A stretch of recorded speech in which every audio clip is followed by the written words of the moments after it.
800 साल से दरगाह है ख्वाजा अजमेरी की।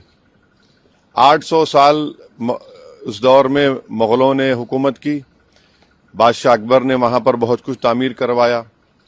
फिर मुगल खत्म हुए, मराठाओं का राज शुरू हुआ। फिर मराठा के बाद उन्होंने अजमेर को 18,000 रुपये में अंग्रेजों को बेच दिया। 1911 में क्वीन एलिजाबेथ आई तो वहां पानी का हाउस बनवाया।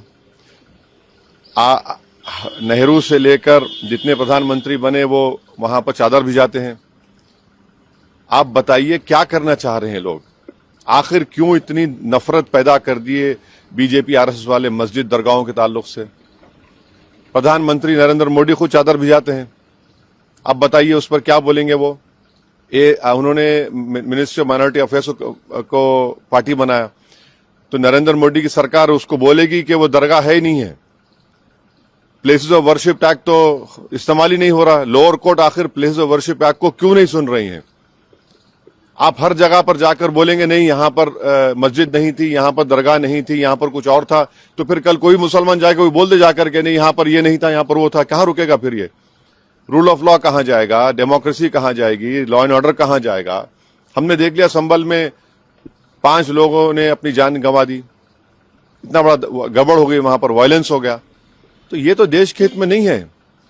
जो सियासत नरेंद्र मोदी और आरएसएस कर रही है उससे देश कमजोर हो रहा है, उससे भाईचारगी कमजोर हो रही है, रूल ऑफ लॉ कमजोर हो रहा है। अब तो इनको जवाब देना पड़ेगा। ये जितने भी लोग हैं ये डायरेक्टली इनडायरेक्टली इनका ताल्लुक बीजेपी आरएसएस से है वहां पर। और 800 साल में अलाउद्दीन खिलजी से लेकर उसके बाद आप अमीर खुसरो की किताब है उसमें इस दरगाह के बारे में लिखा गया। फिर बादशाह अकबर ने वहां पर कई चीजें बनवाई। फिर मुगलों का दौर जब खत्म हुआ तो मराठाओं का दौर शुरू हुआ। फिर मराठाओं का दौर जब कमजोर पड़ गए मराठा तो 18,000 रुपये में उन्होंने अंग्रेजों को बेच दिया। उस वक्त भी कई, जैसे जयपुर का रॉयल फैमिली है, उन्होंने 40,000 का सिल्वर पेश किया दरगाह के लिए, खिदमत की दरगाह की। देश के हर प्रधानमंत्री उर्स के दौरान वहां पर चादर भिजाते हैं। हमारे पड़ोस में जो 2 ममालिक हैं, कंट्रीज हैं, उनका ऑफिशियली डेलीगेशन वहां पर जाता है। जो इंडियन डायस्पोरा है सारी दुनिया में वो वहां पर अकीदत रखते हैं, आते हैं सुल्तान हिंद के पास।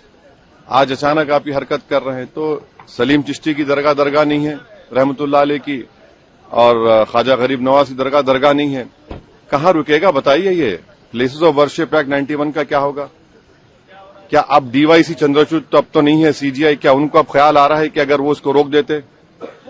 राम मंदिर के जजमेंट में उन्होंने प्लेस ऑफ वर्शिप एक्ट को जजेस ने कहा कि ये बेसिक स्ट्रक्चर का हिस्सा है। बाद में सीजीआई ने खामोश हो गए जब चंद्रचूड़ थे। अब चंद्रचूड़ अपनी लेगेसी को प्रोटेक्ट करने के लिए हर जगह मीडिया चैनल बैठकर इंटरव्यू दे रहे हैं। उन्होंने देखा क्या कर दिया उन्होंने। ये आपने देखा संभल में क्या हुआ, 5 लोगों की, मासूम लोगों की मौत हो गई।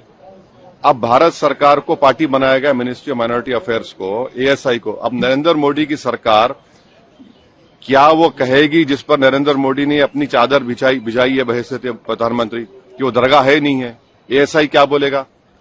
ये पूरा देश को डिस्टेबलाइज करने के लिए, और ये देश के हित में नहीं। हम बार बार आपको कह रहे हैं ये जो ताकतों का ये जो लोग हैं इनका डायरेक्टली इनडायरेक्टली ताल्लुक बीजेपी आरएसएस से है, इसे कोई डिनाई नहीं कर सकता। दिल्ली से लॉयर्स को लाकर आपने ये केस डाला है और आप 800 साल से दरगाह है उसको बोल रहे हैं दरगाह नहीं है। तो फिर क्या होगा फिर देश में? क्या कोई खामोश बैठ जाएगा? अब कल कोई मुसलमान जाके बोलेगा नहीं ये वर्शिप की जगह नहीं है, किसी और की, मेरी है। देश चलेगा तो संविधान से चलेगा, रूल ऑफ लॉ से चलेगा, लॉ एंड ऑर्डर मेंटेन होगा नहीं होगा, ये सब चीजें हैं। इसको तो नरेंद्र मोदी को डायरेक्टली जवाब देना पड़ेगा देश को कि आप इन लोगों को रोकेंगे नहीं रोकेंगे। तो बांग्लादेश में जो हालात हैं, संभल में जिस तरह की घटनाक्रम सामने आए हैं तो सरकार की तरफ से कहा गया है कि जो दंगाइयों हैं उनसे कैसा लेंगे आप बगैर कोर्ट में प्रूफ करें? कैसा फोटो लगाएंगे आप? राइट टू प्राइवेसी का जजमेंट है, right to privacy fundamental right है। किसकी फोटो लगा देंगे आप? क्या कोर्ट ने प्रूफ किया? कोर्ट में प्रूफ करिए आप। और सबसे पहले जब तक वो पुलिस ऑफिसर सीओ रहेगा, एसडीएम होगा, इंसाफ तो होगा नहीं। उन्हीं की मौजूदगी में सब तमाशे हुए, फायरिंग हुई, 5 लोगों की मौत हो गई, वहां पर मर्डर हो किया गया उन लोगों को। प्रियंका गांधी ने शपथ ली आज, लेकिन उनको ये कहा जा रहा है कि वो मुस्लिम लीग की सांसद ने शपथ ली आज। कौन? प्रियंका गांधी की शपथ को बीजेपी कह रही है कि मुस्लिम लीग की सांसद ने शपथ ली है। तो फिर आप तो स्पीकर पर सवाल उठा रहे हैं, स्पीकर पर सवाल उठा रहे हैं लोग फिर तो। सर, संभल में ग्राउंड से 41 कारतूस बरामद हुए हैं। वहाँ पे प्रशासन का कहना है कि उनकी दंगाइयों की तरफ से गोलियां चलाई गई थी। वो जो वीडियो दिख रहा है जो पुलिस वाले मार रहे हैं वो क्या था? फूल बरसा रहे थे, फूल बरसा रहे थे वो लोग। जो विजुअल्स हैं सारी दुनिया देख रही है, वो फूल बरसा रहे थे क्या?